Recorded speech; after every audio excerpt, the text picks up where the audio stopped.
পৃথিবী জুড়ে করোনা অতিমারির ভয়াল থাবা।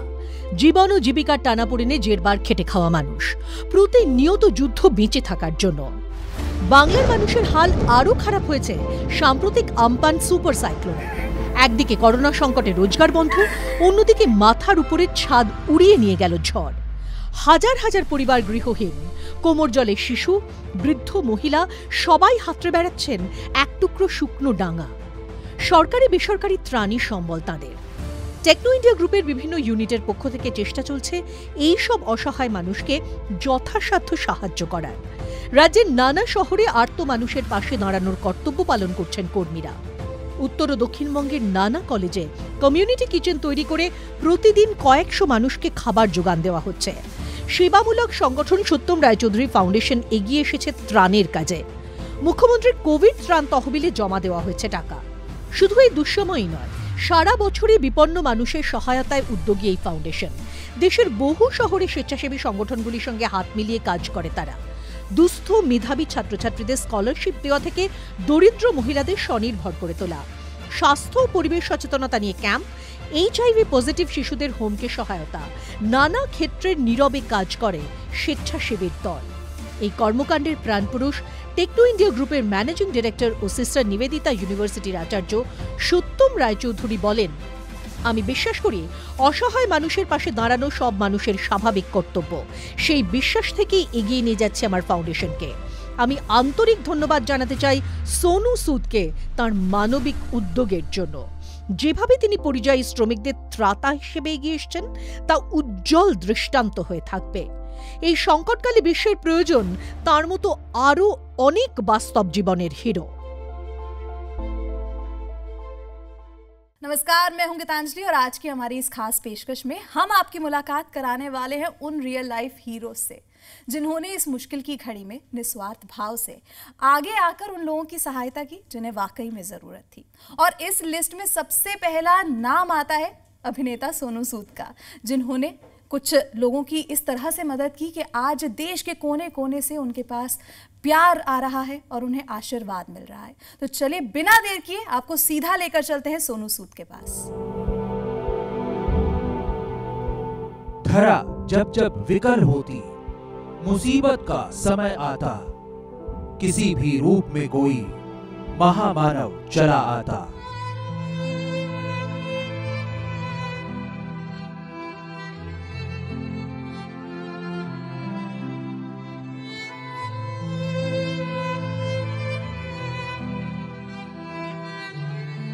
किसी के लिए मन्नतों के बाद पूरी हुई एक दुआ, किसी के लिए मजदूरों का मसीहा, किसी के लिए असली जिंदगी का असली नायक,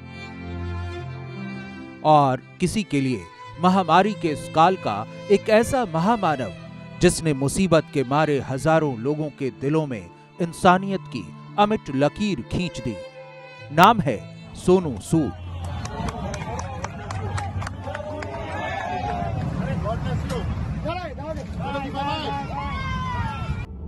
महामारी की मुसीबत में जब शहरों की सीमाएं सील हो गईं, जब देश के 2 कस्बों की दूरी प्रकाश वर्ष जितनी बड़ी लगने लगी और जब लाखों जोड़ी पैर हजारों किलोमीटर की दूरियों को पैदल ही लांघते निकल पड़े, तब अचानक उस दर्दनाक पीड़ा की पृष्ठभूमि से निकलकर रुपहले पर्दे के इस हीरो ने हजारों मजदूरों के कंधे पर बड़े प्यार से अपना हाथ रखा। किसी को मुंबई से हरदोई तक जाने के लिए बस का इंतजाम किया, किसी को पुणे से पटना उसके परिवार के पास भेजा, कभी दिल्ली में फंसे मजदूरों को भोपाल तक भेजने के लिए ट्रेन का इंतजाम किया, कभी रायपुर से रांची जाने वाले मजदूरों को हवाई जहाज में जगह दिलाई।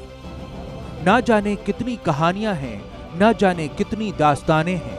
जिसने भी आवाज दी सोनू ने उसका जवाब दिया, जिसने भी मदद मांगी सोनू ने उसकी सुनवाई की, और जिसने भी हाथ फैलाया सोनू ने आगे बढ़कर उसे गले लगाया।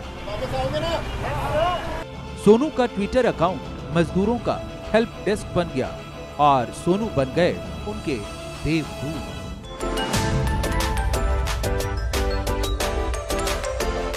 एक अभिनेता के आयाम और एक हीरो की हदों से निकलकर सोनू आज उस ऊंचाई पर खड़े हैं जहां असली नायक खड़े होते हैं।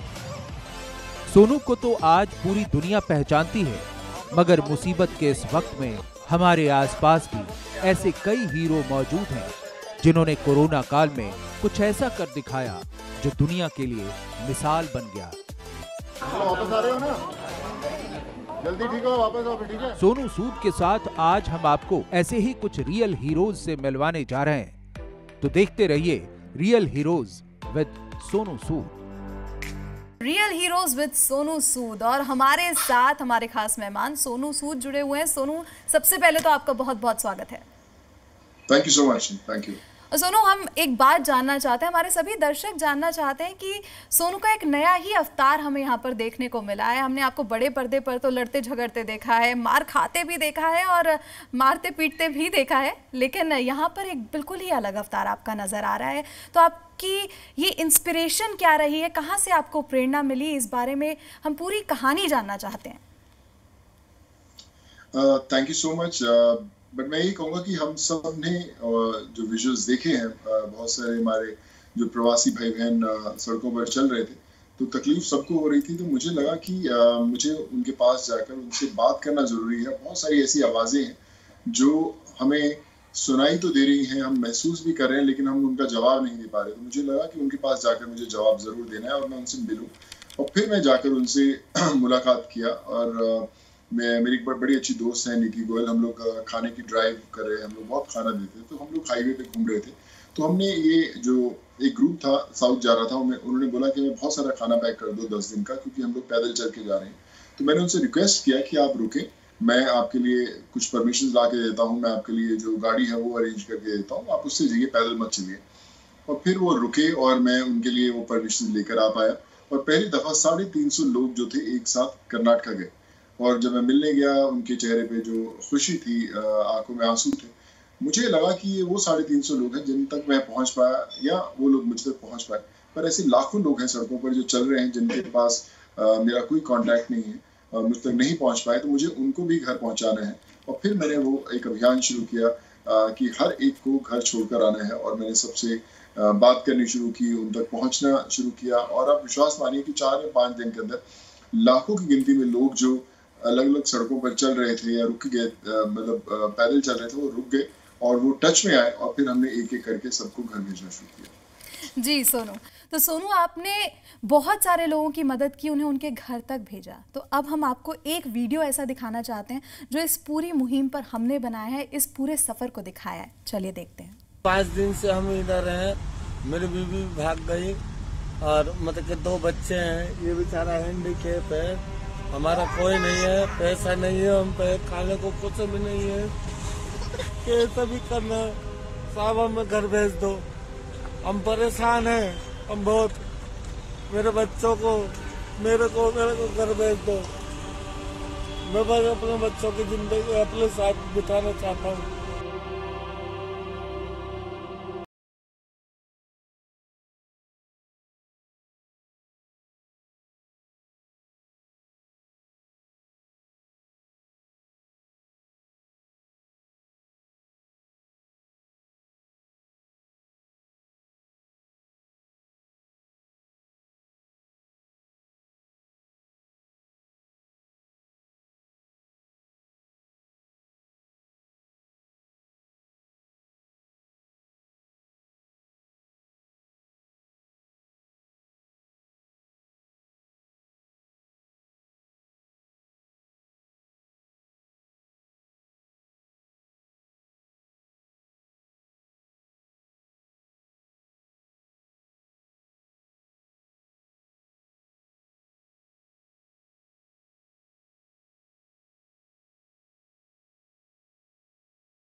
हम लोग के कहने का कोई बंदोबस्त नहीं है, रोड पे रहते हैं सर। सर हम लोग पैदल जा जाएंगे, पैर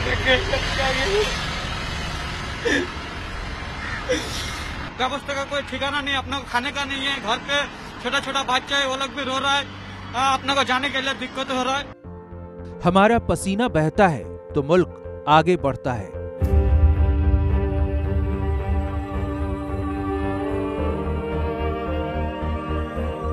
मुल्क के विकास के जर्रे जर्रे में हमारी छाप है, हमारे निशान है। हम ही हैं वो जो अर्थव्यवस्था के फ्रंट लाइन वॉरियर से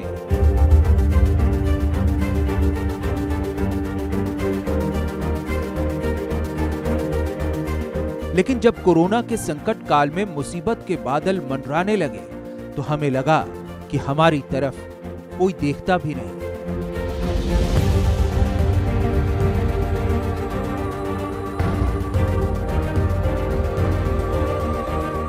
हमें अपनी लड़ाई खुद लड़नी है और इसीलिए हम अकेले निकल पड़े थे।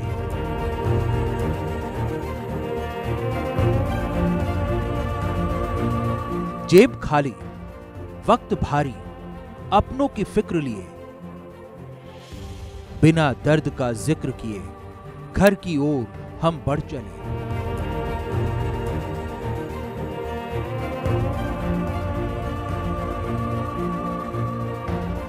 पांव थक जाते, सांस थम जाती।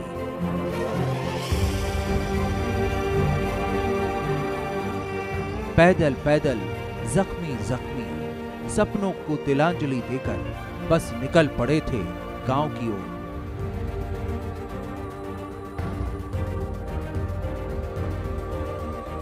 दिल में कहीं एक आस थी, फरिश्तों के किस्से हमने भी सुने थे।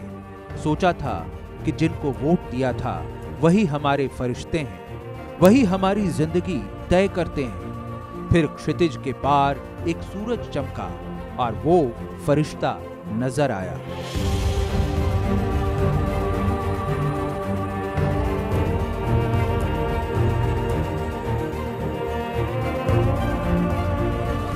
आप आराम से जाओ और जल्दी वापस आओ। Love you too, love you to.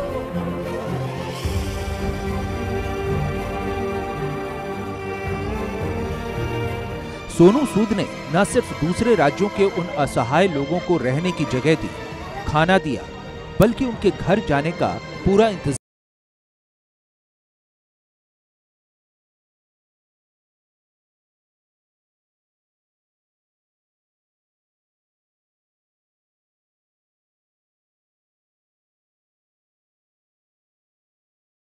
की मदद से शुरू हुआ ये सिलसिला अब काफी आगे निकल गया है।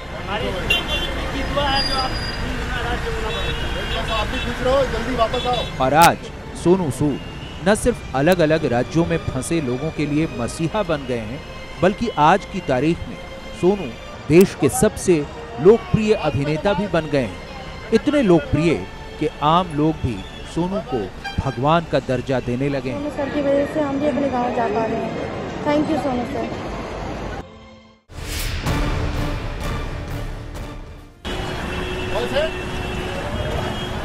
आगे किधर जा रहे हो? पूरा बिहार किधर? दरभंगा। तो मास्क की तरह हमारे मास्क सब लोग पहनो प्लीज। अंदर आप फ्लू क्लियर रखें, आगे आना आराम से, समझे क्या? स्कूल जाना आप आराम से। वापस आओगे ना? क्या करते हो आप लोग? पढ़ाई करते हो क्या? इधर बॉम्बे में पढ़ाई करते हो? क्या करते हो? वेरी गुड बच्चे, वापस आना जरूर, ठीक है? All the best. बच्चे आप लोग ऑल द बेस्ट। नहीं यार, thank you so much, God bless you, thank you so much.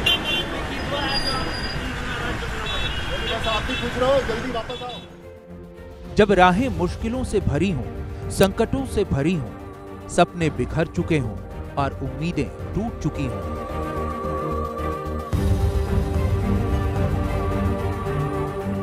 और ऐसे में कोई आकर हाथ थाम ले और आपको अपने घर पहुंचाने का सारा इंतजाम कर दे, तो दिलों में जमी बर्फ पिघल जाती है।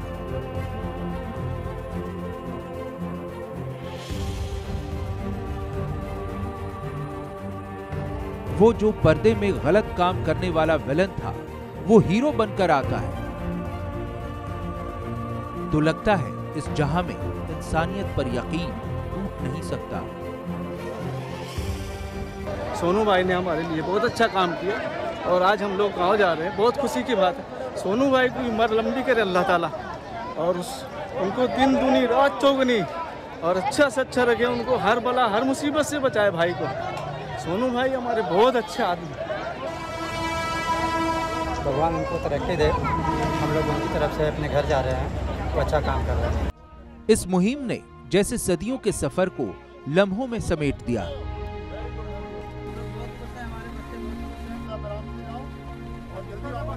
सरहदों की बंदिशें, रास्तों की मुश्किलें सब काफूर हो गए।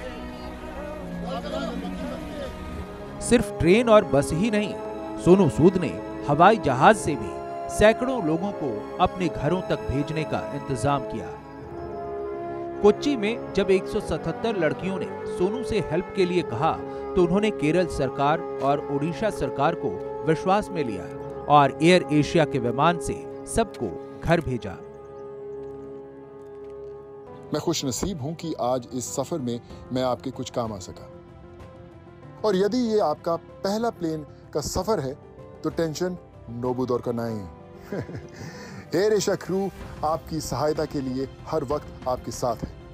उम्मीद है कि आपका ये सफर यादगार रहेगा और आप एयर एशिया की इस उम्मीद की उड़ान से जल्दी घर पहुंच जाएंगे। सुबह जोत्रा। ये सफर अभी जारी है। लाखों करोड़ों की उम्मीदों को इस पहल ने उड़ान दी है और अब ये काफिला बन चुका है। संकट के इस वक्त में सोनू ने प्रेरित किया है कई ऐसे हीरोज को जो जरूरतमंदों के लिए आगे आ रहे हैं और हिंदुस्तान की उस खूबसूरती को और खूबसूरत बना रहे हैं जिसके लिए सदियों से इस धरती को जाना जाता है। सलाम है हमारे इन रियल हीरोज को।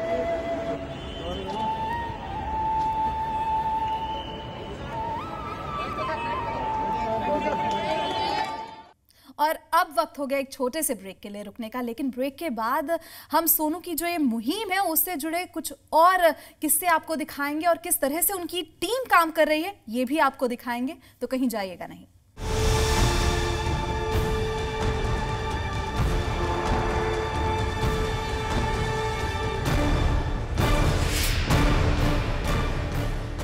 मैं आपकी टीम के बारे में जानना चाहती हूँ जिन्होंने आपके हर कदम पर मदद की होगी, तो अपनी टीम के बारे में हमें बताइए कि किस तरह से उन्होंने आपकी सहायता की इस पूरी मुहिम के दौरान। मेरी बड़ी अच्छी दोस्त है, उनका नाम है नीति गोयल, पंजाब से हैं, बचपन की दोस्त है। तो हम दोनों खाना बांटते थे, बहुत हजारों 45,000 लोगों को हम लोग रोज खाना देते हैं, आज भी देते हैं। और हम हाईवेज में जब खाना देते थे तो हमें पता चला, फिर हमने ये मुहिम शुरू की। फिर उसके बाद मेरे चार्टर्ड अकाउंटेंट है पंकज और हर्ष, मैंने उन्हें साथ में लिया। मैंने बोला कि चलो लिस्टिंग बनानी शुरू करें, गोरखपुर का है ये, मधुबनी बिहार का है ये, दरभंगा का है, वो बनाने शुरू करो। फिर उनकी आगे टीम में 12 लोग वो बने, फिर और लोग साथ में उन्होंने मुझे मैसेज करना शुरू किया। हमारी फिर 30-35 लोगों की ऐसी लिस्ट हुई, जो एक डिपार्टमेंट खाना देता था, एक डिपार्टमेंट लिस्टिंग बनाता था, एक उनकी टिकट्स बुक करता था, एक बस की बुकिंग करता था, मैं परमिशंस लेता था। फिर हम लोग सब लोग उनको भेजते थे विद प्रॉपर थिंग। तो अभी जो टीम 30-40 लोगों की है, उनका काम सुबह से शाम लेके हम 22-23 घंटे हम लोग बैठते हैं। अभी भी मैं सोया नहीं, अभी मतलब आपका यह जवाब देके मुझे भागना पड़ेगा, क्योंकि अभी नहीं तो 300-400 लोग आज मुंबई में रह जाएंगे, बिहार के।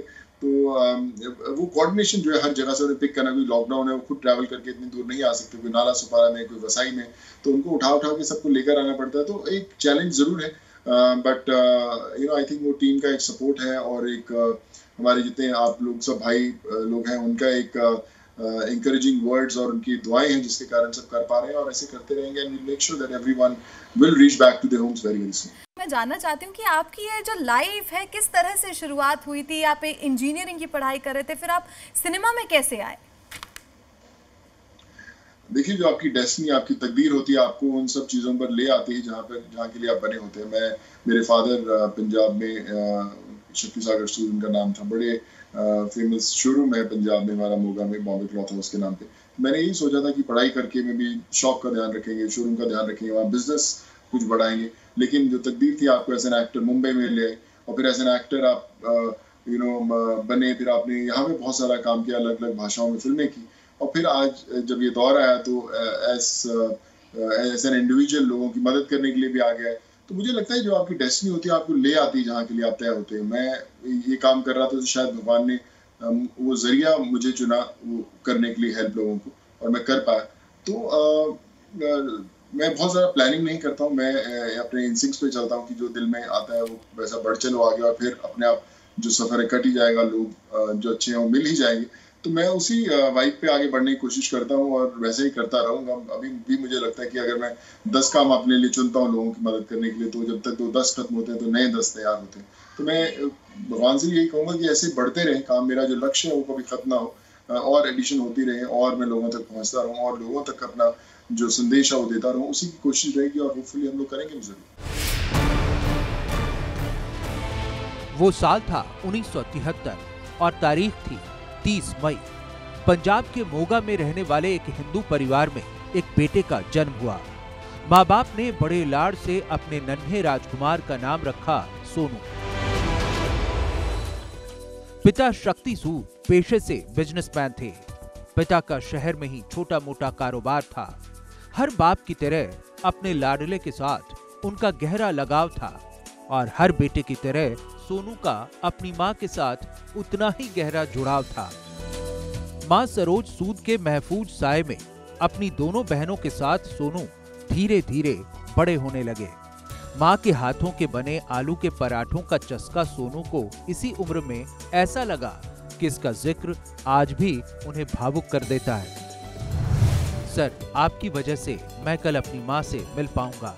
मेरी माँ ने आपको शुक्रिया और ढेर सारा प्यार बोला है। ये भी बोला है कि मैं अगर कभी आपसे मिल पाऊं तो उनके हाथ का बनाया हुआ आलू का पराठा जरूर आपको दूं। आपसे ही सीखकर मैं भी किसी जरूरतमंद की मदद करूंगा। सोनू ने जवाब दिया, मैंने कल वादा किया था कि तुम्हें तुम्हारी माँ से जरूर मिलवाऊंगा। आज वो वादा पूरा होगा। माँ के हाथ का आलू का पराठा उधार रहा भाई। माँ, पिता और दोनों बहनों से भरे पूरे परिवार में सोनू का बचपन मजे में गुजर रहा था। यहीं से उन्होंने अपनी स्कूली पढ़ाई पूरी की। उस छोटी सी उम्र में सोनू ने मजदूरों का दर्द भी बड़े करीब से देखा। दरअसल उन दिनों पंजाब के उस इलाके में प्रवासी मजदूरों का जमावड़ा लगा रहता। देश के दूसरे सूबों से बड़ी तादाद में लोग रोजगार की तलाश में यहाँ आते। शायद यहीं से सोनू के भीतर मजदूरों की मदद करने की भावना पैदा हुई होगी। 12वीं की पढ़ाई पूरी होने के बाद सोनू को अपना शहर छोड़ना पड़ा। ग्रेजुएशन की पढ़ाई के लिए सोनू नागपुर आ गए। यहाँ उन्होंने यशवंतराव चौहान कॉलेज में बैचलर ऑफ इंजीनियरिंग के कोर्स में दाखिला लिया। कॉलेज के उन दिनों से ही सोनू की शख्सियत कुछ ऐसी थी कि एक बार वो जिससे मिलते तो फौरन उसे अपना बना लेते। इसी वजह से इनके दोस्त इन पर जान छिड़कते और सोनू अपने दोस्तों की मदद के लिए 24 घंटे तैयार रहते। सोशल मीडिया पर ऐसे ही एक दोस्त ने उन दिनों की यादें ताजा की। मैं आपको 1994 से जानता हूं। उस समय भी आप अपने दोस्त की मदद के लिए मोटरसाइकिल गिरवी रखने के लिए रेडी रहते थे। आज भी उसी जज्बे से लोगों की मदद कर रहे हैं। बहुत अच्छा काम कर रहे हैं। बाबा से आपके बारे में बात होती रहती है। सोनू का जवाब था, अच्छी याददाश्त है आपकी। जब तक बैचलर ऑफ इंजीनियरिंग की उनकी डिग्री पूरी होती तब तक उनके भीतर अभिनेता बनने का सपना आकार लेने लगा था। सिल्वर स्क्रीन पर चमकने की उनकी प्यास जवानी के साथ धीरे धीरे और बढ़ने लगी। इसी सपने को अपने दिल में संजोए सोनू सपनों के उस शहर की तरफ निकल पड़े जहां की भीड़ हर दिन अपने कदमों के नीचे हजारों कलाकारों के अरमान कुचल देती है।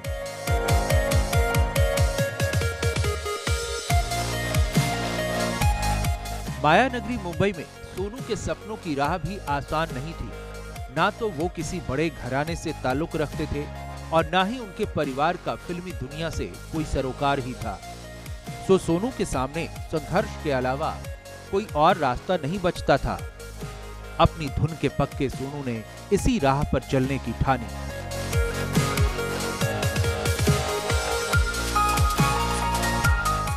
सोनू के लिए संघर्ष के वो साल कितने लंबे और मुश्किल रहे होंगे, इसका अंदाजा साल 1997 की इस तस्वीर से आसानी से लगाया जा सकता है।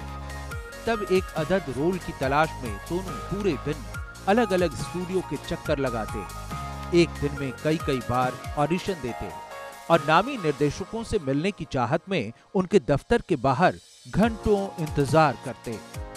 जल्द ही सोनू का यह संघर्ष उनके परिवार की आमदनी और उनकी जेब पर भारी पड़ने लगी।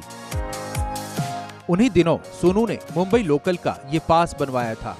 420 रुपए के एवज में सोनू हर दिन बोरीवली से चर्च गेट तक आवाजाही करते।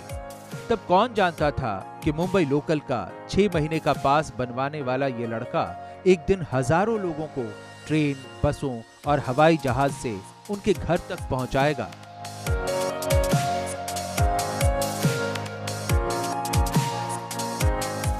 संघर्ष के कई सालों के बाद भी सोनू को मंजिल दिखाई नहीं दे रही थी। इसी बीच लंबी कदकाठी और गठीले बदन के इस नौजवान को किसी ने मॉडलिंग करने की सलाह दी। रैंप पर चलते हुए सोनू की राह थोड़ी आसान तो हुई, मगर मंजिल अभी काफी दूर थी।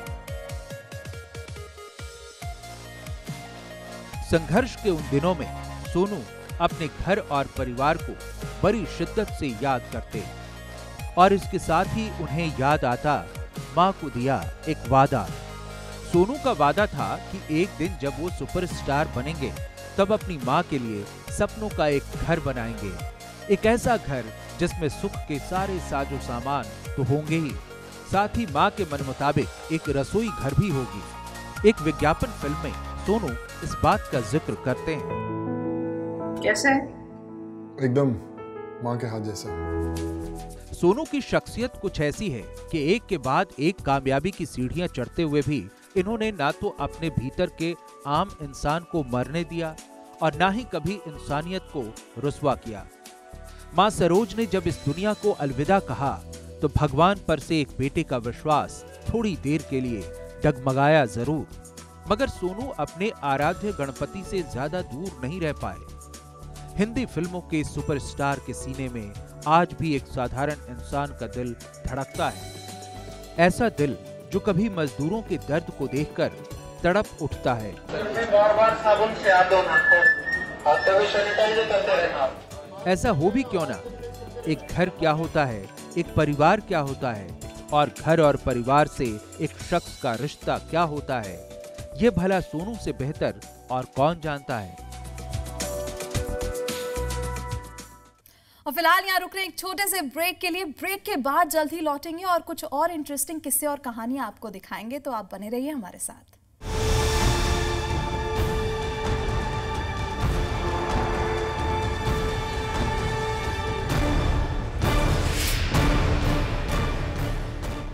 आपसे जानना चाहती हूँ कि आपने ये जो मुहिम शुरू की है, इसमें आपने बहुत सारे मजदूरों की, माइग्रेंट्स की बहुत सहायता की है, लेकिन वहीं हमने ये भी देखा कि आपकी माताजी जो हैं वो भी आपके लिए कहीं ना कहीं प्रेरणा बनी हैं, तो उनसे आप कैसे प्रेरित हुए? देखिए, मेरे मदर थे, वो एक कॉलेज के प्रोफेसर थे पंजाब में। उनका नाम था प्रोफेसर सरोज सूद। वो इंग्लिश के प्रोफेसर थे, हिस्ट्री और लिटरेचर बैकग्राउंड था उनका। और उन्होंने हमेशा एक चीज़ सिखाई कि आप कामयाब तब हैं जब आप किसी की मदद कर सके, किसी का हाथ थाम सके। और कोरोना का एक ऐसा समय था कि हर एक इंसान जो था मुश्किल में था। उसे लग रहा था कि अभी आगे पता नहीं कि क्या होने वाला है, किसी को पता नहीं था कि इसको कैसे डील करना है। तो इस समय में जब सभी मुश्किल दौर से गुजरते हैं, उन मुश्किल दौरों से निकलकर अगर आप किसी का हाथ थामते हैं तो वो एक सही समय होता है। बोलते हैं कि आप समय भी परीक्षा लेता है आपके लिए। तो मुझे लगता है कि वो समय है। तो मैं सबको भी यही बोलता हूँ, जितने मेरे दोस्त हैं, मित्र हैं, उनको कि मुश्किल में सभी लोग हैं, लेकिन आपसे ज़्यादा जो मुश्किल में लोग हैं, आप उनकी मुश्किलें कैसे कम कर सकते हो, ये वो समय है। तो इसलिए आपको आगे बढ़ना ही पड़ेगा। हर किचन में एक एक्स्ट्रा खाना बनाना पड़ेगा। बाहर आपके वॉचमैन हो, सब्जी वाले हो, कोई भी आपको जो नहीं भी जानते, कचरा उठाने वाला हो, आप उसे चाय पिलाएं, खाना खिलाएं, कुछ ना कुछ दें। आप उन्हें फील ये स्पेशल करवाएं कि जो हम आपके लिए फील करते हैं और हम आपके साथ खड़े हुए हैं। तो मुझे लगता है कि वो फीलिंग हिंदुस्तान में स्प्रेड करना बहुत ज़रूरी है।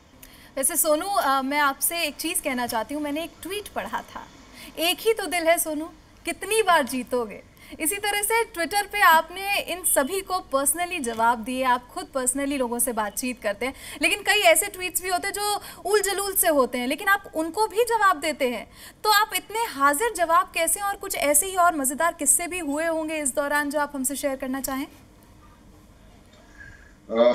आई विश मेरे पास बहुत समय होता है, मैं बैठ के बातें कर पाता, लेकिन फिर भी दोबारा मिलेगा। लेकिन मैं जाने से पहले यही कहना चाहूँगा कि अच्छी बातें, मुझे लगता है पॉजिटिव मैसेजेस देते रहना चाहिए। सिर्फ दुख और ज़रूरतों की बातचीत नहीं होनी चाहिए। तो मैं वैसे ही देता हूँ, और वैसे सब लोग जानते हैं जिनके साथ मैं काम करता हूँ कि मैं डायलॉग्स बहुत अच्छे लिखता हूँ। मेरी बड़ी सारी फिल्मों के बड़े हिट डायलॉग्स जो हैं वो मेरे ही लिखे हुए हैं। तो जब मैं खुद अपने उन्हीं दोस्तों से, उन्हीं प्रवासी भाई बहनों से बात करता हूँ, तो ऑब्वियसली एक दिल से जो लाइनें निकलती हैं, शब्द निकलती हैं, वो कहीं ना कहीं छूती जरूर है। आपने अभिनेता बनके, एक्टर बनके तो बहुत अवार्ड्स अपने नाम किए हैं, ये लेकिन जो अब आपने किया है वो किसी भी अवार्ड से बढ़कर है। क्यों, आपको कैसा लगता है? मुझे लगता है कि मेरी जिंदगी का सबसे अच्छा समय है जब मैं इन लोगों तक वो मदद पहुंचा पाया। इतना सेटिस्फाइंग है, इतना अच्छा फील होता है मुझे कि मैं वो, जब उनके चेहरे पे खुशी होती है जब वो ट्रेन में विदा करता है या बस में विदा करता है, या जब वो घर पहुंच के मुझे वापस मैसेजेस करते हैं, तो मुझे लगता है कि इससे बेहतर कुछ नहीं और इससे बड़ा रिवॉर्ड और अवार्ड कभी नहीं हो सकता। और अभी हमारे साथ आप ही की तरह कुछ और रियल हीरोज़ भी जुड़े हुए हैं जिन्होंने आप ही की तरह आगे बढ़कर लोगों की सहायता की है। मैं आपसे उनका इंट्रोडक्शन कराना चाहूँगी। हमारे साथ डॉक्टर संजीव जुनेजा हैं, जो कि चंडीगढ़ से हमारे साथ जुड़े हुए हैं। और आपको बता दूं कि ये फाउंडर हैं इंडिया की जो फेमस आयुर्वेदिक कंपनी है SBS बायोटेक के। साथ ही हमारे साथ कपिल तनेजा भी जुड़े हुए हैं जयपुर से, जो कि चेयरमैन है पर्पल ग्रुप के, एक लीडिंग रियल एस्टेट कंपनी है। इसके अलावा हमारे साथ हैं मुकेश कुमार सिंह जी भी, जो दिल्ली से हमारे साथ जुड़े हुए हैं, और इनका एक NGO है विलेज डेवलपमेंट फाउंडेशन, ये इसके फाउंडर और प्रेसिडेंट हैं। साथ ही हमारे साथ दीपक यादव जी भी जुड़े हुए हैं, ये बिहार से हमारे साथ जुड़े हुए हैं और ये एक सामाजिक कार्यकर्ता हैं, प्रसिद्ध उद्योगपति तो हैं ही, और साथ ही ये राजनीति में भी सक्रिय हैं। बहुत अच्छा लग रहा सबसे बात करके। संजीव भाई तो मेरे भाई हैं, बहुत पुराना रिश्ता है। मुझे पता है कि बहुत ही सामाजिक कामों में बहुत बढ़ चढ़ कर हिस्सा लेते हैं। तो थैंक यू सो मच सबसे कनेक्ट करने के लिए, और ऐसे ही सब लोग मिलकर आगे बढ़ेंगे, मदद करेंगे, एक दूसरे का हाथ थामेंगे, तो मुझे नहीं लगता कि हिंदुस्तान में किसी को कोई तकलीफ हो पाएगी। तो चलिए सबसे पहले आपको लेकर चलते हैं डॉक्टर संजीव जुनेजा के पास। इनके बारे में आपको एक पहले तो जानकारी हम देना चाहेंगे एक वीडियो के माध्यम से, उसके बाद इनके पास चलेंगे और इनसे बातचीत करेंगे।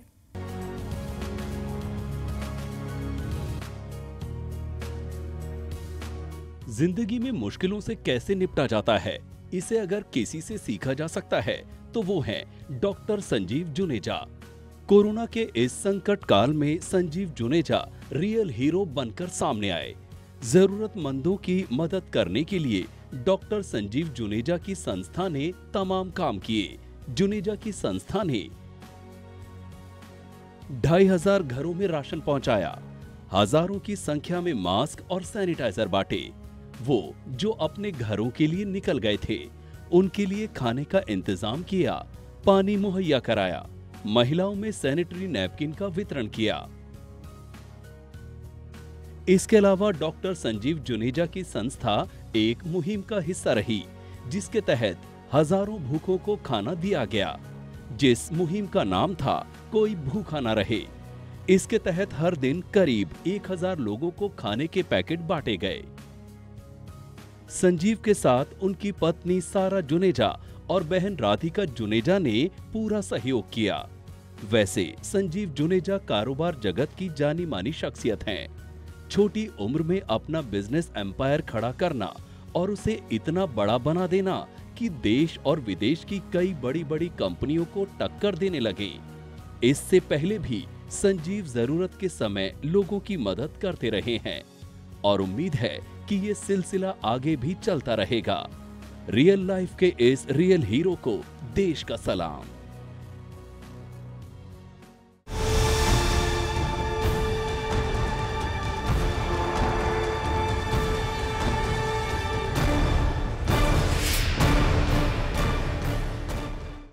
संजीव जी, मैं आपसे जानना चाहती हूँ कि आपने कोई भूखा ना रहे ये मुहिम शुरू की थी। इस मुहिम की शुरुआत कैसे हुई?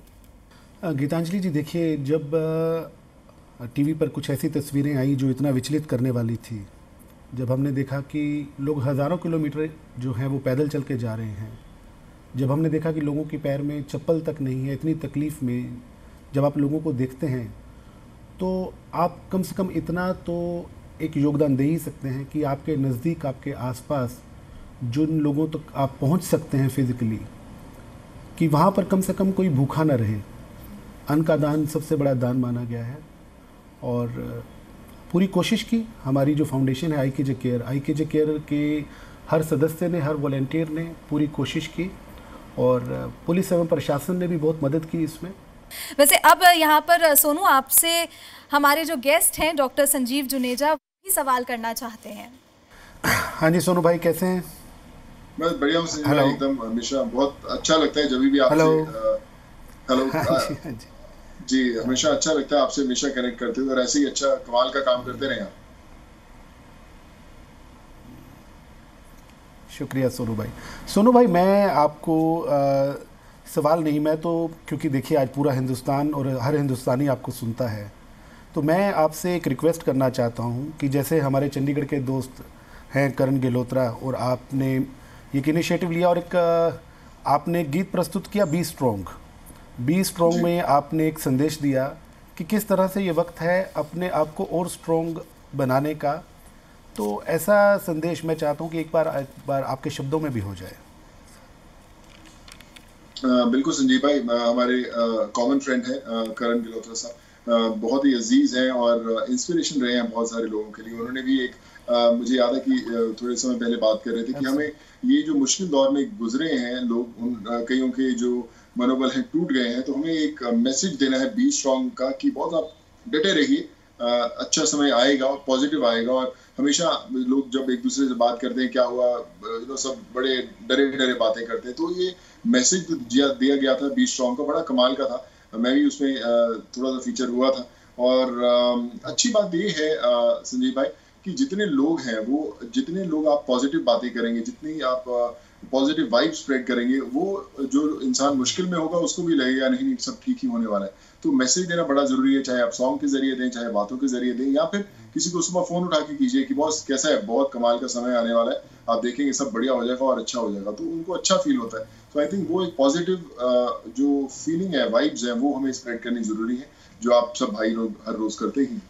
और सोनू भाई, मैं एक चीज़ यहाँ ऐड करना चाहूँगा कि देखिए आप तो इस टाइम पूरे हिंदुस्तान के लिए एक प्रेरणा है और हर आदमी अपनी कोशिश कर रहा है। मुझे लगता है कि देखिए कोशिशों में कई बार कमियां भी रह जाती हैं और कई बार जैसे बात है कि पॉजिटिव रहने की, बी स्ट्रॉन्ग होने की, पर कई बार कुछ नेगेटिव सुनने को मिलता है। तो मैं कहना चाहूँगा कि इम्तिहान की इस घड़ी में इंसानियत का धर्म निभाओ यारो, इम्तिहान की इस घड़ी में इंसानियत का धर्म निभाओ यारो, कुछ दाग है तो क्या उन्हें कालिक तो ना बनाओ यारो।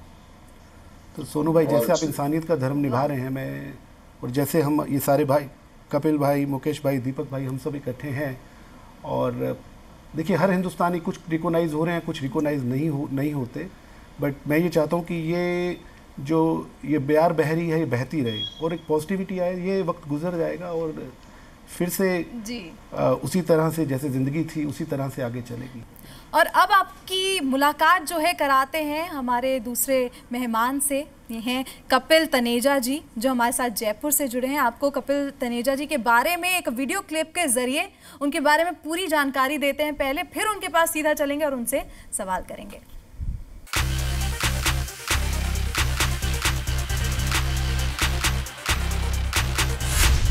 कपिल तनेजा राजस्थान का एक जाना माना नाम। राजस्थान के रियल एस्टेट कारोबार में पर्पल ग्रुप और कपिल तनेजा की पहचान बेहतरीन प्रोजेक्ट्स और क्वालिटी वर्क की है। मगर जो चीज इन्हें सबसे ज्यादा खास बनाती है वो है व्यावसायिकता के इस दौर में जन सेवा की इनकी भावना। खास बात यह है कि ये सामाजिक सेवा के क्षेत्र में भी नए नए प्रयोग करते रहते हैं। बूथ बनवा के डिलीवर करवा रहे हैं। काहे के बूथ बना रहे हो ये? ये कोविड-19 टेस्टिंग बूथ है। अच्छा, क्या होता है इसके अंदर? इससे कोविड-19 कोरोना का सैंपल लिया जा सकता है, जिससे कि हेल्थ वर्कर के कंटेमिनेटेड होने का रिस्क नहीं है। अच्छा, तो इतनी रात को भी काम चला रखा है आपने? अब दिन रात काम तो चलाना पड़ेगा, कोरोना तो सोता नहीं है। अच्छा, हम कैसे सो सकते हैं?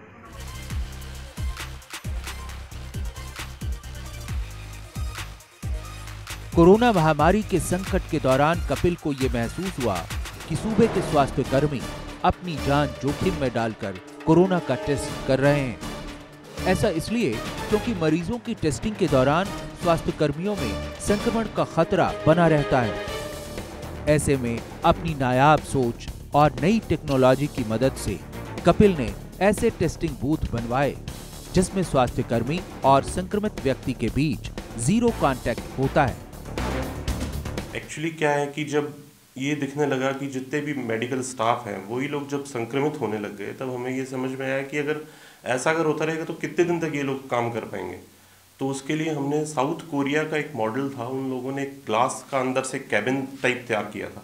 उस कैबिन को हमने और अच्छा फ्रेम करके और एक ऐसे बूथ तैयार करके दिए जिससे कि उनको संक्रमण की बिल्कुल 0% हो गया। इस टेस्टिंग बूथ को राजस्थान के कई अस्पतालों और संक्रमित क्षेत्रों में भेजा गया। पर्पल ग्रुप और कपिल तनेजा की कोशिशों का ही नतीजा है कि कोरोना महामारी के इस महायुद्ध में पहली पंक्ति में खड़े हमारे योद्धाओं को सुरक्षा कवच मिल गया। असल लाइफ के इस हीरो को हमारा सलाम। कपिल तनेजा जी, मैं आपसे जानना चाहती हूँ कि आपने मोबाइल टेस्टिंग सेंटर जो है उसका तोहफा दिया लोगों को, जो फ्रंट लाइनर्स हैं, जो आगे से आगे बढ़कर अपनी फिक्र किए बिना लोगों की सहायता कर रहे हैं, उनके लिए आपने ये मोबाइल टेस्टिंग सेंटर तैयार किया। इसकी शुरुआत कैसे हुई और कैसे आप इस आइडिया ये जो है आपके दिमाग में आया?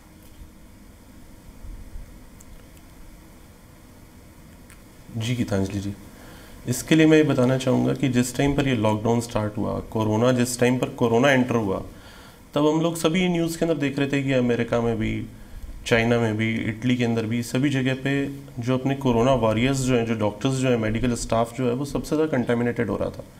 तो उनको देख करके हमको ये लगा कि अगर ये होता रहा तो कितने टाइम तक ये लोग हमको ट्रीट कर सकेंगे।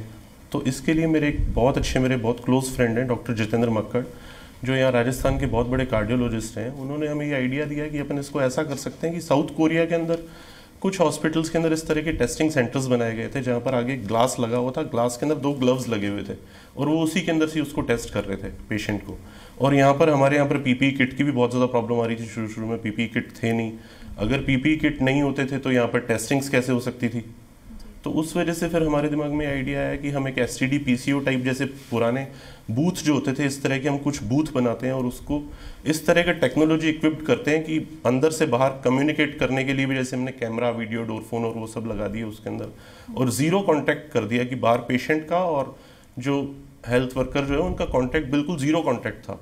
तो उस तरह से जब वो टेस्ट कर रहे थे तो उनको कंटेमिनेशन होने का खतरा बिल्कुल जीरो हो गया था।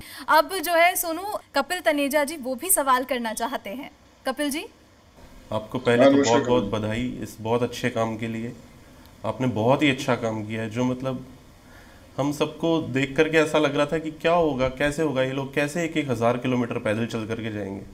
आपने उन लोगों के उस दर्द को समझा और इतना अच्छे तरीके से इस काम को किया, उसके लिए बहुत बहुत धन्यवाद। मेरा आपसे ये सवाल है सोनू जी, अब जैसे इस पूरे मुहिम के बाद में आपको पूरे हिंदुस्तान के अंदर एक जननायक के रूप में देखा जा रहा है, आप बहुत बड़ी इंस्पिरेशन बन चुके हैं यूथ के लिए, तो आगे भी अब आप इस तरह की आपसे कई उम्मीदें भी लगाई जाएंगी, तो इस तरह के आप किस तरह के आप काम आगे भी चालू रखेंगे लोगों की हेल्प के लिए, और क्या इस मुहिम को आप आगे कैसे आगे लेके जाना चाहेंगे?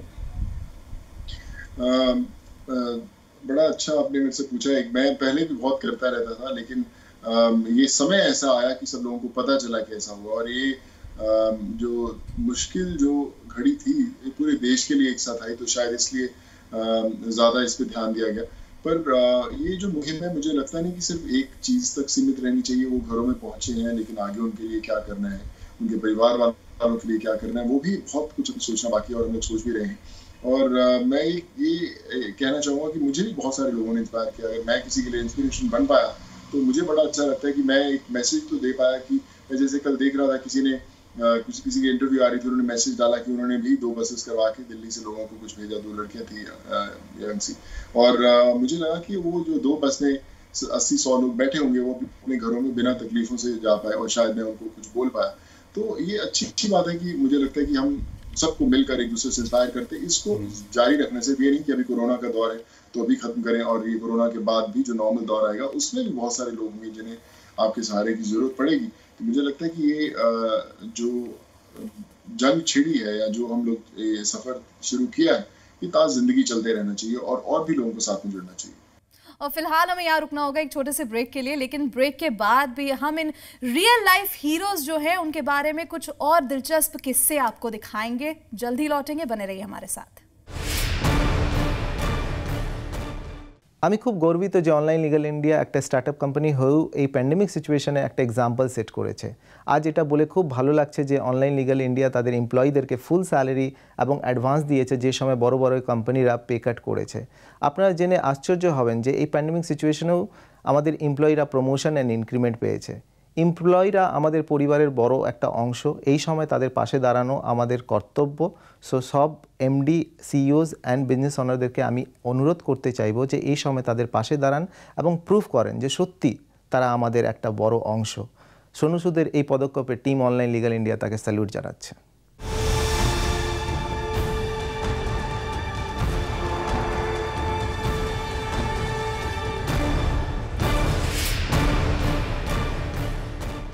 और अब हम आपको लेकर चलते हैं सीधा हमारे जो स्पेशल गेस्ट हैं मुकेश कुमार सिंह जी, दिल्ली से हमारे साथ जुड़े हैं, उनके पास लेकर चलते हैं। इनके बारे में पहले तो आपको दिखा देते हैं कि इन्होंने किस तरह से लोगों की सहायता की है, इनके बारे में आपको कुछ जानकारी देते हैं, उसके बाद सीधा उनके पास चलेंगे और उनसे सवाल करेंगे।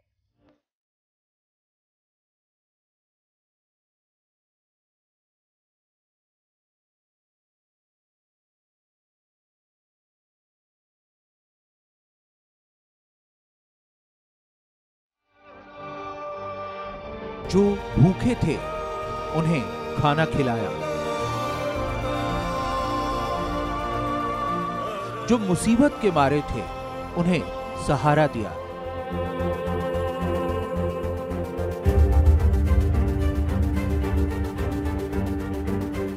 और जो जरूरतमंद थे उन्हें उनके दरवाजे तक मदद पहुंचाई। दिल्ली एनसीआर के सैकड़ों लोग ना तो कभी अपने इस मददगार दोस्त को भूलेंगे और ना ही कभी इनका नाम ही इनके जहन से उतरेगा।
मुकेश जी, आपका ये जो एक्सपीरियंस है वो कैसा रहा, कैसा महसूस हुआ आपको, लेकिन अपने आप के बारे में ना सोचकर, क्योंकि कोरोना है, आपको भी होने के बहुत बहुत चांसेस है, लेकिन आपने अपने बारे में नहीं सोचा और लोगों तक राशन पहुंचाया, कैसा अनुभव रहा?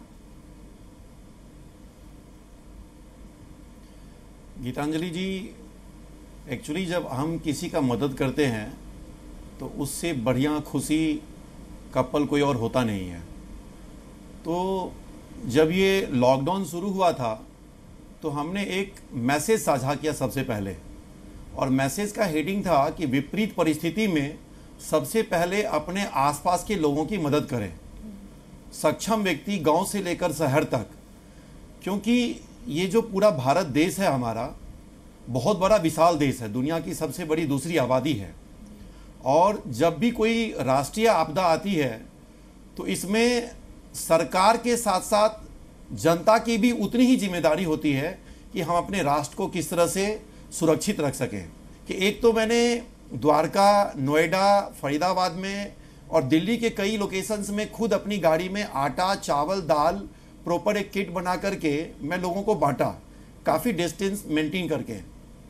साथ ही मुझे देश भर से कॉल आए, क्योंकि अब जब प्रधानमंत्री जी के लाइव के दौरान अगर मैंने नंबर, अपना मोबाइल नंबर शेयर किया तो कॉल आए, तो कॉल का भी एक अलग अलग अनुभव रहा।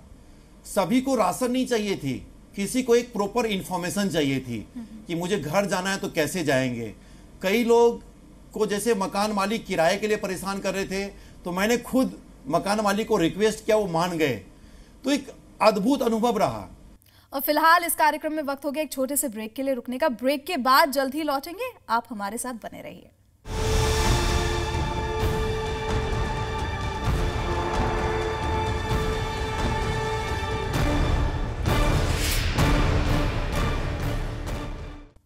और आइए अब आपको लेकर चलते हैं दीपक यादव जी के पास, जो बिहार से हमारे साथ जुड़े हुए हैं। ये एक सामाजिक कार्यकर्ता है, साथ ही साथ ये एक प्रसिद्ध उद्योगपति भी हैं और राजनीति में भी सक्रिय हैं। तो इनके बारे में और जो जानकारी है वो आपको इस वीडियो क्लिप के जरिए देते हैं, फिर इनके पास चलेंगे और इनसे बातचीत करेंगे।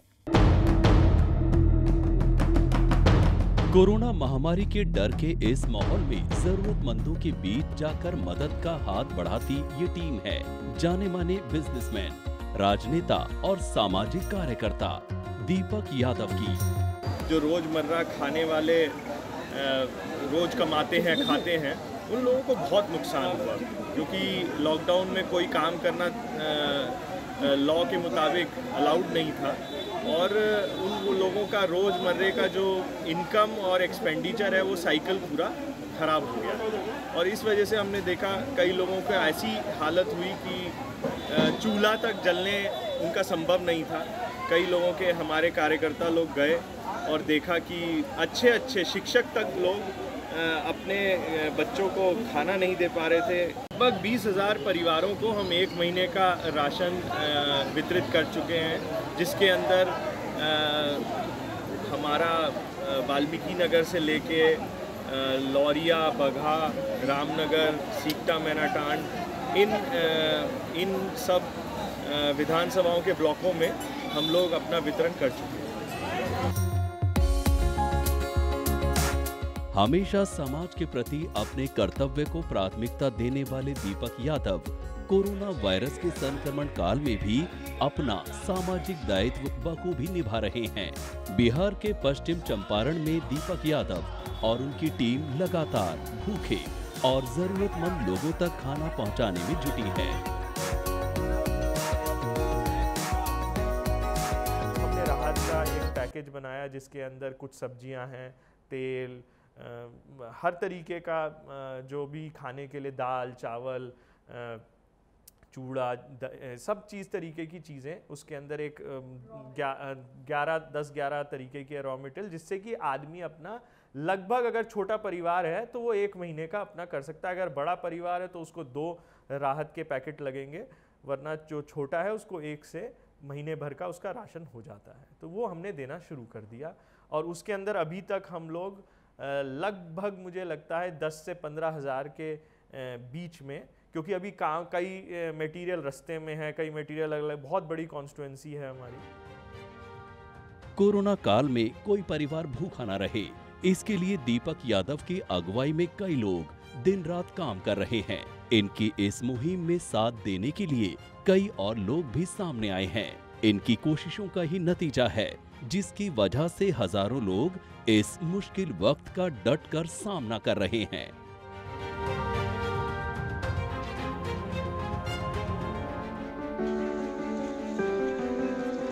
दीपक, मैं जानना चाहूंगी कि आपने किस तरह से लोगों की सहायता की। आपने राहत पैकेजेस जो हैं वो भी लोगों तक मुहैया कराए, साथ ही आपने एक कोई परिवार भूखा ना सोए ये मुहिम भी शुरू की। तो ये किस तरह से शुरुआत हुई इनकी? पिछले 12 सालों से मैंने चंपारण की धरती पे काम किया और आज काफ़ी हद तक हम स्थितियों को दुरुस्त कर पाए हैं।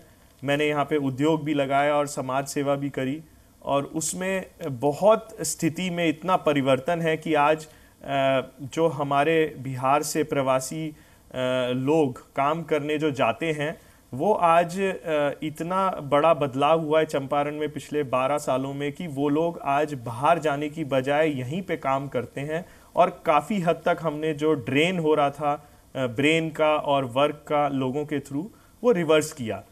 मगर जब ये महामारी आई कोरोना और इसके अंदर हम लोगों ने देखा कि किस तरीके से जो स्थिति इम्प्रूव हो रही थी उसमें एकदम से जो आर्थिक झटका लगा। मैं आपको बीच में ये भी बता दूं कि कोरोना का जो इम्पैक्ट है वो बिहार में शुरू में था ही नहीं। जब ये बाहर से जब रिवर्स इमिग्रेशन आने लगा उसके साथ ही कोरोना का प्रभाव बिहार में बढ़ा है।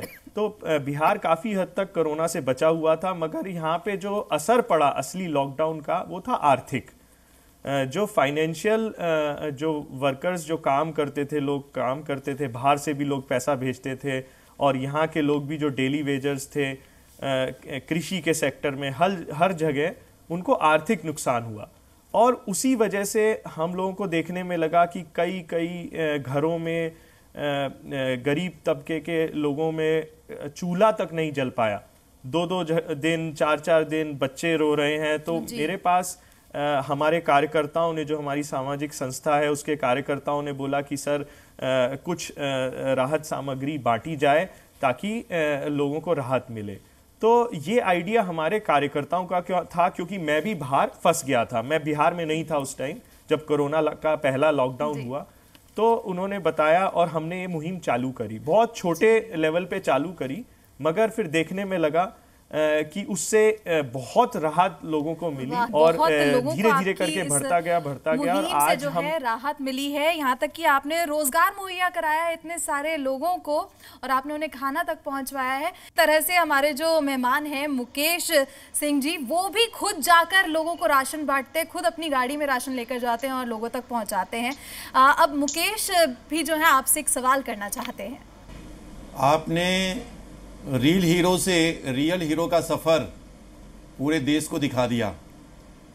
जिस तरह से आपने इस महामारी के दौरान एक लोगों के लिए अवतार बन के आए, आपको वाकई में पूरा हिंदुस्तान सैल्यूट करता है।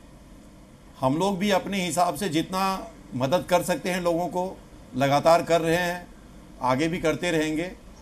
लेकिन एक बॉलीवुड में जो एक पर्दे के पीछे रोल करने वाले हीरो बाहर सड़कों पे आकर के जब लोगों की मदद करता है तो वाकई एक ये प्रेरणा का बहुत बड़ा स्रोत है लोगों के लिए। तो आपने बहुत ही अच्छा काम किया है और इससे पूरा हिंदुस्तान, पूरा बॉलीवुड, हॉलीवुड तक इंस्पायर हुआ है। Thank you so much sir. मैं जैसा आपने बोला कि जो ताकत थी वो मुझे उन प्रवासी भाइयों ने ही दी। अगर आप उनके वीडियोस देखें, उनकी आंखों में आंसू देखें और छोटे छोटे बच्चों को वो क्या शायद माँ बाप झूठ बोल के लेके जाते होंगे कि थोड़ा ही चलना है, आधे एक घंटे चलेंगे घर आ जाएगा। उन बच्चों को नहीं पता कि वो कई 100 किलोमीटर जाएंगे। माँ ने बच्चे के सर पे दुपट्टा रखा हुआ है कहीं उसको धूप ना लगे, पर उसको पता है कि कई हजारों किलोमीटर का सफर बाकी है। उसे पता ही नहीं बच्चा कहीं पानी मांगता होगा, दूध मांगता होगा, उसके पास कुछ देने के लिए नहीं। तो ये कहानी हर एक मैं कहता हूँ हाईवे की है, हर एक शहर की है, देश के कोने कोने की। तो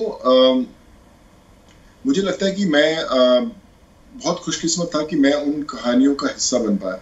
मैं अभी भी जब भी जाता हूँ, अभी मैं बात आपसे कर रहा हूँ लेकिन मेरा फोन दूसरी तरफ लगातार बज रहा है, क्योंकि मेरे आज बहुत सारे लोग बिहार जाने वाले हैं। करीबन 2,500-3 हज़ार लोग हैं। और मैं आज जब इंटरव्यू की भी बात हो रही थी, मैं रिक्वेस्ट कर रहा था सबसे कि सर आज मत करवाओ, क्योंकि इतने लोग हैं, कहीं अगर मैं आधा घंटा बैठ गया तो शायद उसमें से 500-600 लोग पहुंच नहीं पाएंगे। तो इसलिए जहन में वही चलता रहता है। बट मैं ये कहना चाहूँगा कि ये जो ज़रूरत पड़ी है लोगों को, उसके लिए हम सबको यहाँ तक सिर्फ सफर नहीं करना। जैसे आपने बोला कि आप राशन देते हैं, देते रहना पड़ेगा सर। लोग काम में बिजी हो जाएंगे, लेकिन फिर भी कोई ना कोई ऐसे इंतजार कर रहे होंगे कि जहाँ पे वो इंतजार करेंगे आप जैसे भाई का, क्यों आज हमें आएगा और कुछ ना कुछ हमारी मदद करके जाएगा। तो ये जो दौर है इसने हमें सिखाया बहुत कुछ है। मुझे लगता है हर एक इंसान एक नया इंसान बन के रूप में बाहर निकलेगा।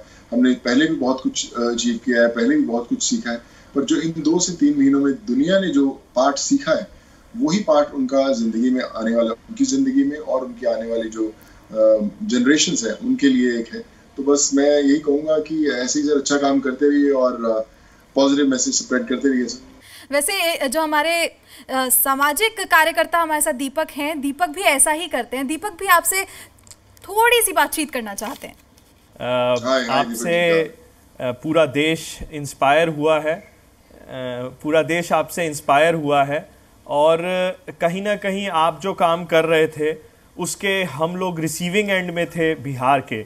मैं बिहार से बिलोंग करता हूं और यहाँ पे जब से लॉकडाउन शुरू हुआ तो मैं आपको बताना चाहूँगा कि कोरोना का कहर बिहार में सबसे कम रहा शुरुआत में, और सबसे ज़्यादा कोरोना ने जो नुकसान किया बिहार में वो है हमारे जो भाई हैं जिनको आप भेज रहे थे बम्बई से और देश के हर हिस्से से, उन लोगों को भुखमरी से फाइनेंशियली और उनके काम का जो नुकसान हुआ सबसे बड़ा इम्पैक्ट उसका पड़ा। और जब से वो लोग वहाँ से जाने के लिए आपने भेजना शुरू किया उससे कई हफ्ते पहले से आपको तो जानकारी होगी कि सारे लोग कितने परेशान थे, क्योंकि उनका डेली वेजर्स जो थे, रोज़ कमाना रोज़ खर्चने वाले जो लोग थे, उनको बहुत दिक्कत थी। और कहीं ना कहीं लॉकडाउन जो एकदम से हुआ उसका जो इंफ्रास्ट्रक्चरल प्रॉब्लम हुई, फाइनेंशियल इम्पैक्ट, उसी की वजह से ये लोग उधर से चलने लगे। तो मैं आपसे बस एक चीज़ कहना चाहूँगा और जानना भी चाहूँगा कि हम लोग जो ये प्रॉब्लम हुई जिस वजह से हमने टीवी पे पर्दे पे देखा कि पैदल हमारे प्रवासी भाइयों को जाना पड़ा देश के विभिन्न हिस्सों से विभिन्न हिस्सों में, तो उसका मुख्य कारण आपको क्या लगता है? और उस मुख्य कारण के लिए अब आप एक आइकॉन बन गए हैं पूरे कंट्री के लिए, जो आपने इस मूवमेंट में इतनी हेल्प करी और आपको इतना आपने काम किया, उससे सारे लोग प्रवासी भाई भी और हम जैसे लोग भी आपकी तरफ देखते हैं। तो इस मूवमेंट को आज जो आप कर रहे हैं उससे आप कहाँ तक लेके जाना चाहेंगे कि इस दिक्कत की जड़ तक हम लोग पहुँचें, और कभी ऐसी समस्याएं तो फ्यूचर में भी आ सकती हैं, तो हम लोग अपने देश को इस तरफ लेके जाएं कि ये समस्याएं आप क्या समझते हैं, इसका जड़ क्या है और कैसे इसका समाधान हो सकता है? देखिए, मुझे ऐसा लगता है कि जैसे आपने बोला कि हर रोज कमाने वाला हर रोज खाने वाले को अचानक जब बंद हो जाता है और सर पे छत नहीं होती, तो सबसे पहले उसको अपना घर ही याद आता है कि मैं घर चले जाऊंगा, एटलीस्ट मेरे सर पे मेरी छत है, मुझे घर से कोई निकालने वाला नहीं है, खेती बाड़ी थोड़ी करूंगा, थोड़ा राइस बना लूंगा, थोड़ी दाल बना लूंगा, कुछ खा लूंगा, भूखा नहीं मरूंगा।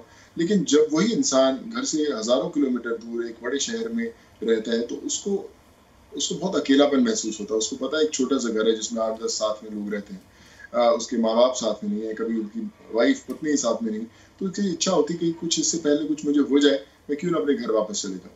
तो उसकी इच्छा है जिसके कारण लोगों ने घर वापस जाना शुरू किया। लेकिन इस दौर ने हमें ये जरूर सिखाया है कि हमें नेक्स्ट टाइम अगर ऐसा कुछ आए या कुछ विपदा ना आए, भगवान करे, लेकिन आए तो उससे कैसे तैयारी से निपटना पड़ेगा, कैसे हमें उस चीज़ों से निकलना पड़ेगा। मैं भी बड़ी चीज़ें कर रहा हूँ, रिसर्च कर रहा हूँ, कोशिश कर रहा हूँ, और मेरे से ज़्यादा तो बहुत ज़्यादा ज्ञानी लोग हैं, सरकारें हैं जो कर ही रही होंगी। तो मुझे लगता है कि एक थॉट सबके माइंड में ज़रूर आ गया है कि कभी दोबारा इस समय आए तो कैसे हमारे जो प्रवासी भाई बहन है या मिडिल क्लास फैमिलीज है, और कैसे इन चीज़ों से जूझ पाए और कैसे इन लोगों से बाहर आए।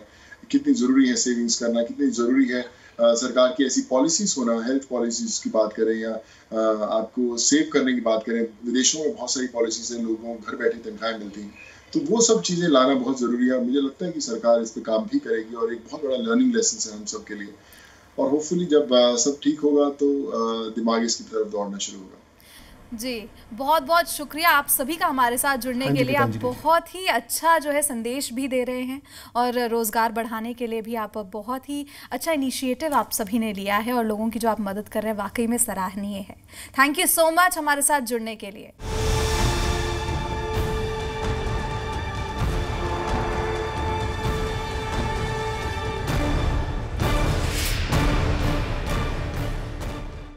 सोनू, आप पेप्सी की एक कैंपेन स्वैग से सोलो का हिस्सा हैं और इस कैंपेन के जरिए आप लोगों को सोशल डिस्टेंसिंग का भी मैसेज दे रहे हैं और साथ ही साथ आप सलाम नमस्ते जो है उसको अपनी रोजमर्रा की जिंदगी में शामिल करने का भी लोगों तक मैसेज पहुंचा रहे हैं। बहुत अच्छा है, डेफिनेटली उन्होंने एक बड़ा अच्छा कमाल का मैसेज दिया है कि स्वैग रखो और डिस्टेंस बना के रखो, दोस्त है यार गले मत मिलो लेकिन थोड़ा सा डिस्टेंस बना के रखो, लेकिन अपना स्वैग रखो। I think it's quite a cool campaign और बड़ा अच्छा मैसेज भी देता है और आपको एकदम जो है रिजुवेनेट भी कर देता है। तो क्या आप भी लोगों को यही सलाह देते हैं कि सलाम नमस्ते करिए? बिल्कुल, मैं बोलता हूँ अभी सबको, हम खुद भी कर रहे हैं, आप लोग भी यही कर रहे हैं। सलाम नमस्ते मुझे लगता है हमारी जिंदगी का हिस्सा बन चुका है। सोनू, हमने इस कैंपेन को लेकर एक रिपोर्ट तैयार की है जिसमें सलमान खान भी हैं, एबी डिविलियर्स भी हैं और डेविड वार्नर भी हैं। तो हम आपको ये रिपोर्ट दिखाना चाहते हैं, देखिए। हैंडशेक को जरा तुम चेंज करो, थोड़ा यारा डिस्टेंस मेंटेन करो, सलाम नमस्ते हंसते हंसते सारे बोलो बोलो, योलो मैं हूँ स्वैग से सोलो।